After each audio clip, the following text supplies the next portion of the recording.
Hi welcome to PSR studies. ఈరోజు AP DSC 2024 latest update ఏంటనేది తెలుసుకుందాం. వీడియో చూసిన వాళ్ళు తప్పకుండా వీడియో లైక్ చేయండి, ఛానల్ని సబ్స్క్రైబ్ చేసుకోండి. ఏపీ డిఎస్సి స్టూడెంట్స్కి వచ్చేసి గుడ్ న్యూస్ అండి. ఫస్ట్ వన్ వచ్చేసి డిఎస్సి దరఖాస్తు గడువు పొడిగింపు చేయడం జరిగింది. యాక్చువల్గా ఇంత ముందుకు ప్రకటించిన షెడ్యూల్ ప్రకారం ఈ రోజుతో మనకి ఫీజు పే చేసేది, రేపటితో అప్లికేషన్ సబ్మిట్ చేసేది లాస్ట్ డేట్ ఉండే, అంటే ఈరోజు లాస్ట్ డేట్ ఉండే అప్లై చేసుకోవడానికి. బట్ చాలామంది నిరుద్యోగులు అప్లై చేయడానికి ఇబ్బందులు అండ్ వెబ్సైట్ ప్రాబ్లమ్స్ వల్ల 3 days అయితే ఎక్స్టెండ్ చేయడం జరిగింది. అంటే ఫిబ్రవరి 25th నైట్ లోపు మీరు అప్లై చేసుకోవచ్చు.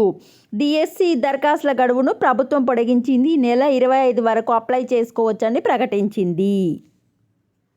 వన్ మోర్ వచ్చేసి ఎస్జిటి పోస్టులకు బీఈడి అనుమతిపై హైకోర్టు స్టే.